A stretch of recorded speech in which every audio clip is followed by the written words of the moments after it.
Welcome to Ballet Bites Deep Dive. Today we're unwrapping some heavy issues in the ballet world, starting with a challenge that's been on stage for far too long: eating disorders in dance. Yeah, absolutely. It's a topic that really hits home. What's the scoop for us this time? Well, let's start with the stark numbers. Dancers in 2025 are still 3 times more likely to develop anorexia than, the general pop. Studies show around 12% for all dancers, up to 16% for ballet specialists. And if you factor in disordered eating habits, that figure skyrockets to nearly 40%. Oh, wow. That's just mind-boggling. It's almost like half the corps could be battling with these issues behind the scenes. Exactly. And it's all deeply rooted in cultural pressure. That ultra-thin ideal comes straight from that 20th century Russian training aesthetic. Audition photos, social media feeds, even casting sheets, they all reinforce that narrow standard. Got it. So it's not just about personal choices. It's an institutional, cultural imprint that keeps pushing these dangerous norms. Right. And what's ironic is that these rigorous diets lead to amenorrhea, brittle bones, constant fatigue, and more injuries. A vicious circle that undercuts the very technical precision they're trying to achieve on stage. Almost like trying to build a strong foundation on shaky ground. Exactly. It's, like constructing a beautiful structure with a weak base. And then we move to the next major point. Are organizations truly changing their practices, or are these just charming press releases? Right, because claims can be made, but action is a whole different performance. What's the latest movement on that front? We're seeing some real steps forward. For example, back in February 2024, the Joffrey Ballet, in collaboration with Rush University Medical Center, set up on-site mental health clinics. That was a first in the US for dance companies. Yeah, that's promising, but is it widespread? Not everywhere yet, but look at London. The Royal Ballet School settled a body-shaming claim in early 2025, and soon after, their new artistic director, Ian Mackay, started promoting plus-size primas as the future. It's a mixed bag, but it signals a shift in narrative. I see. So policies are evolving, but enforcement is still key. Like swapping anonymous weigh-ins for voluntary wellness checks led by pros, right? Absolutely. Many EU academies are moving towards that model, and the results are already showing. Fewer injury days and a bump in rehearsal productivity. It's, a classic case where policy meets practice. But I have to ask, with all this progress, should critics ever comment on a dancer's body? Good point. The debate has been intense. Critics might say that commentary on a dancer's physique can add to the narrative of a performance, like highlighting the lines in Swan Lake. But the risk of triggering or exacerbating eating disorders is too great. Exactly. I mean, if you have such high-definition live streams and 4K close-ups, isn't the beauty there already for everyone to see? Yes, exactly. It's more about letting the arabesque, the artistry, speak for itself rather than fixating on waistlines. I, respectfully challenge the idea that physical critique adds to art. The risk just isn't worth it. I can see that perspective, though I have a soft spot for honest reviews.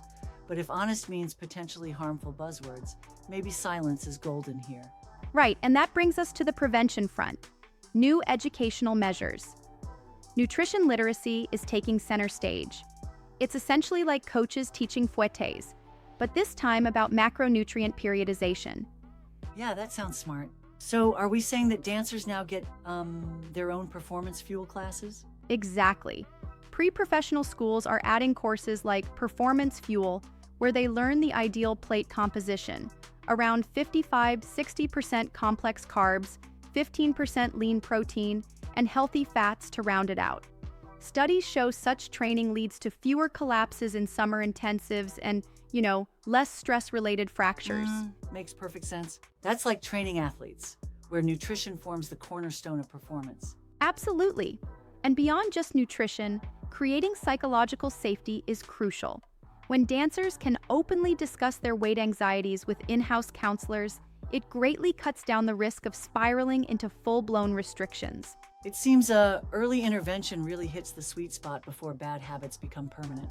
Spot on. And now, for the buzziest question of all, GLP-1 weight loss drugs such as Ozempic and Wegovy. Are they a revolution or just a dangerous double pirouette? Right. From what I gather, these drugs are stirring up quite the trend, especially on TikTok, but they come with serious downsides, don't they? Exactly. While the allure of a ballet body is enticing, these medications can strip away muscle mass, the core engine behind a dancer's petit allegro. Not to mention they're expensive and could even clash with anti-doping rules. Definitely risky. And imagine the consequences. A dancer could risk tendon tears within a single nutcracker run.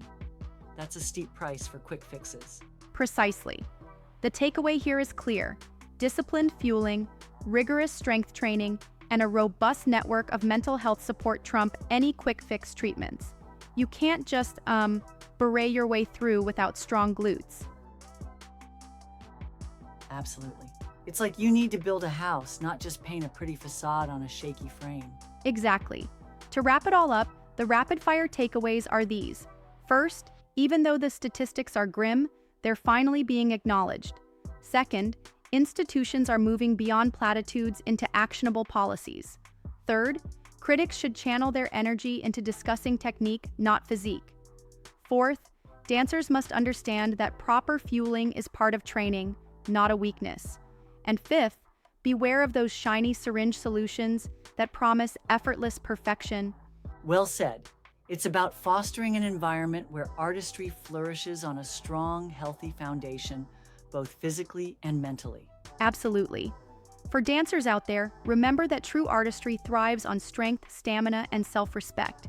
Your body is your instrument, and taking care of it is paramount. Yep, so true. And to the teachers and directors out there, your words truly matter. Every comment about body image can echo long after the final bow. Precisely. It's our shared responsibility to create a culture that values health over hollow aesthetics. The stage deserves, and more importantly, needs, dancers who are strong in every sense of the word. It feels like a turning point where policies are genuinely meeting the needs of the artists. Yes, it's encouraging to see these changes, even if the old habits still linger like shadows backstage. Indeed. Well, this deep dive definitely opened our eyes to the many layers of this crisis. I'm grateful for the insights and hopeful that the ongoing changes will lead to a healthier future for the art form. Absolutely. That's a wrap on this session. Remember, strength, health, and passion are the true measures of a dancer. Thanks for joining in this passionate conversation. And thanks for all the thoughtful discussion. Until next time, keep dancing with integrity.